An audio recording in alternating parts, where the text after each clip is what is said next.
Alors, on continue notre découverte de tout ça. Ici, les headings, on peut peut-être se prendre une petite note. Un seul H1 par page.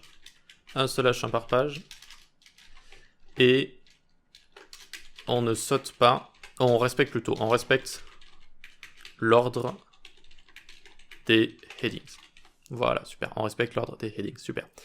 Donc, si on retourne sur notre site, juste ici, j'ai envie de vous parler de quelque chose. Donc, on a déjà vu qu'il y avait des éléments normaux ou classiques et des éléments auto-fermants. Et en termes de style, on va pas faire trop de CSS dans ce cours, mais l'HTML est lié à tout ça. Et ce qu'on a déjà ici, il y a déjà du style. Les navigateurs de base ont du style de base. Cette couleur-là, elle a été choisie à un moment donné. La taille là, de tout ça, des inputs, etc., tout ça, a été choisi par les navigateurs de base. D'accord ? C'est du style de base. Et donc, il y a deux types d'éléments en CSS. Il y a les éléments block et les éléments inline. Donc les éléments block, on traduit par bloc en français, et inline en ligne en français également. Donc on va voir ça, tiens. On va venir ici, on va faire CTRL-C, oups, CTRL-C, les éléments block et en ligne ou inline. Je vais mettre inline parce que c'est quand même plus utilisé. Voilà, très bien. Et en anglais, block, ils l'écrivent comme ça. Les éléments block et inline. Donc, un élément block typique, c'est le paragraphe. Alors, hop, on a un paragraphe juste ici. En quoi ça va être un élément bloc? Qu'est-ce qui va le définir? Eh bien, je vais vous montrer, par exemple, si on met juste lorem ipsum dolor, comme ça on met juste trois mots, je fais clic droit inspecter, hop, et je vois, quand je le survole comme ça, je vois deux choses. Je vois en haut et en bas, ce sont les marges, c'est la propriété margin en CSS, on va pas venir en détail dessus, mais ce sont juste des marges, c'est le orange que vous voyez ici, et je vois que de gauche à droite, il prend tout l'espace. Et c'est ça, la définition, on va dire, la plus importante d'un bloc, c'est que ça va prendre tout l'espace de gauche à droite. Tout l'espace de gauche à droite. Donc, si j'en mets d'autres, si je fais Shift, Alt, flèche du bas, ils vont tous passer à la ligne. Vous voyez, ils passent tous à la ligne, là. Vu que lui prend tout l'espace. Vous voyez, donc l'autre passe à la ligne, passe à la ligne, passe à la ligne. Ce sont les éléments blocs. Éléments de type bloc. D'accord ?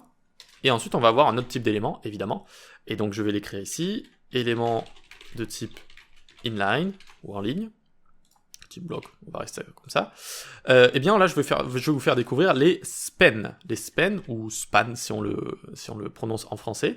Ce sont des éléments, comme ceci, qui vont également recevoir du texte, mais qui ne vont pas être là pour créer des paragraphes. En général, le span va se présenter comme ceci, regardez.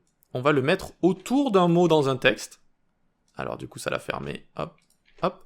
On va le mettre autour d'un mot dans un texte parce que ce mot-là, ipsum par exemple, on a envie de le styliser, on a envie de le changer, on a envie de faire une petite animation. Donc, ça sert à ça, span de base, d'accord? Voilà, je pense que c'est bon, je n'ai pas besoin d'aller plus loin. Et les span, donc, sont des éléments en ligne, inline. Donc par exemple ici, je suis un élément inline. Je suis un élément inline. Donc il est ici, vous voyez, je suis un élément inline. Donc on va faire clic droit inspecter si vous voulez, tac, ça va nous ouvrir ici. Ah oui, si vous voulez ouvrir sinon la partie DevTools sans avoir à inspecter, vous faites F12 sinon. Juste F12, tac, tac, vous voyez que ça l'ouvre et ça la ferme. Bref, du coup, inspecter, tac, j'arrive ici, et je vois que lui, il ne prend pas tout l'espace, et il n'a pas de marge non plus de base, vous voyez? Ce qui fait que si j'en enchaîne, ils vont tous être inline sur la même ligne. Vous voyez? Inline, inline, inline, comme ça. Voilà la différence entre les éléments de type bloc et les éléments de type inline. Voilà, donc il y a d'autres différences en CSS que vous apprendrez plus tard, si vous suivez mes cours ou d'autres cours. Il y a d'autres différences, mais bon, ça n'est pas très judicieux de vous les montrer juste ici. Donc voilà, vous avez des éléments inline et des éléments bloc. Les spans servent à styliser, changer, modifier un morceau de texte ou un mot dans un paragraphe, par exemple. Voilà à quoi ça sert. C'est bon pour ceci. Dans la prochaine vidéo, on va découvrir les listes. À tout de suite.